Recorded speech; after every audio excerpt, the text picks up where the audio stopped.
Hi everyone, learn how to make African puff-puff, one of the most popular and loved street foods across West Africa. These golden fluffy dough balls are highly sweet, perfectly fried, and absolutely irresistible.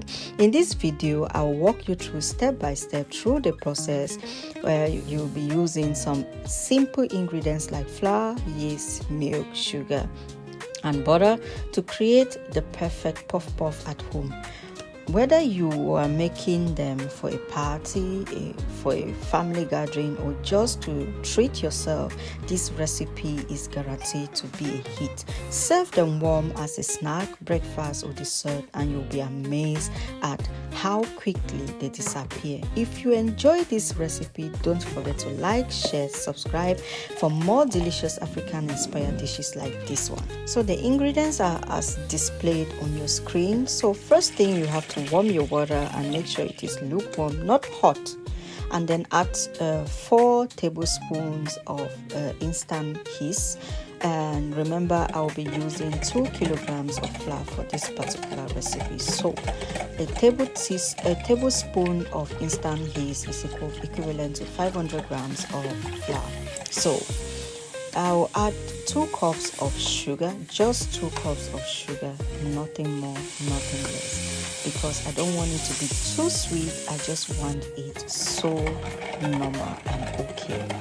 So after adding that, I stir and make sure it's homogeneously mixed, and then I'll add 2 teaspoons of salt to taste, and then a cup and half of this evaporated unsweetened milk. And the reason for this is just to make this recipe more richer. You can do without the melted butter, you can do without the evaporated milk. That is just fine. And then I go in with some vanilla sugar, and if you don't have that, you can use the vanilla extract. And then to top this with some good flavor, you add some nutmeg, and that is so amazing. I don't know why I did not buy the one that has been grated, but anyways, if the one grated by myself, I just feel like it gives some kind of special vibes and a different taste in total.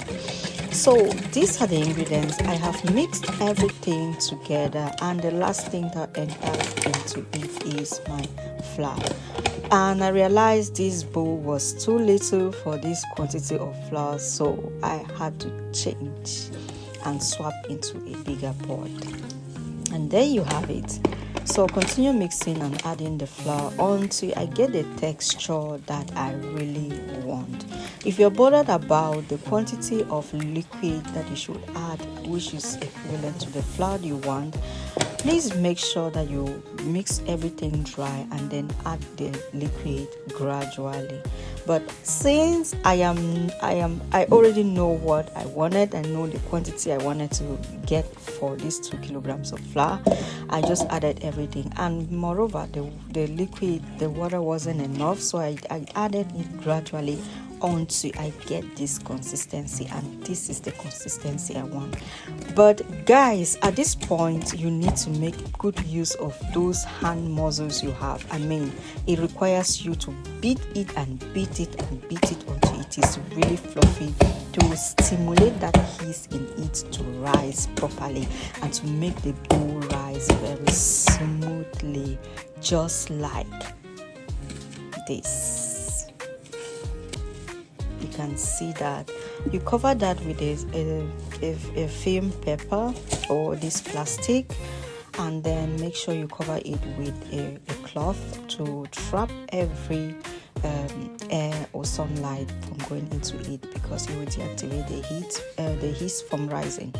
So this was the weather. It was very foggy and cold this morning, and I had to take some lemon and some green lemon flavored tea. I can say it is so amazing, and it just stirred up my mood this morning for this particular recipe. But that's by the way. This particular recipe is not for my own consumption. You know, I'm on a healthy journey. So it was for a cultural gathering at my church where I fellowship, and today we have to bring different cultural meals, and because this is one of most loved West African dishes, and I just wanted to do it and then give people to eat and enjoy. So after leaving it for like an hour for the dough to rise, this is what I get, and you can see the dough has doubled its size. This is how stretchy. Do you see that stretchiness? This is what you want to get. You don't want to get any kind of thing. So if you don't get this stretchiness, don't bother. Keep trying until you get it right. So now it is time to start putting it into the pots for frying, into the hot oil. And moreover, make sure that your oil is not too high and not too low, but it should have been heated enough, good enough to start frying. And just set in the puff into the frying oil gradually like this, and you're good to go until the whole pot is entirely covered. Then you fry it into batches, and I just decided to take these sticks and make it more easier to maneuver myself in between this puff and turn them around and make sure every portion of it is well fried. But if you notice, this first round wasn't really turned out the way I wanted, but this second round is gonna give the vibe that I missed on this first half. And moreover, besties, if you have watched this video up to this point and you haven't subscribed to this channel, what are you waiting for? Please give this video a thumbs up if you're a lover of puff and you love pastries and you want me to give you some more recipes like this.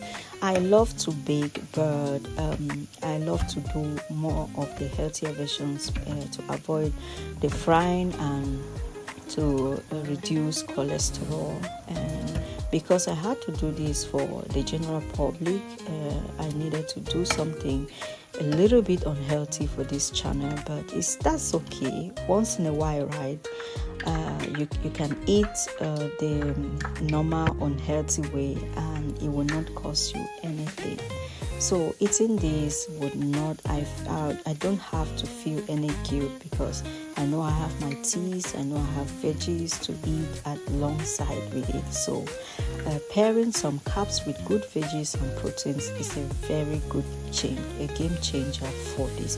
And moreover, I added some good amount of proteins and some healthy fats as well. The melted butter and the evaporated milk gives it, look at this, very crunchy, delicious, fluffy and sweet. Will you be trying this? This is what I got. Thank you. Thanks for watching.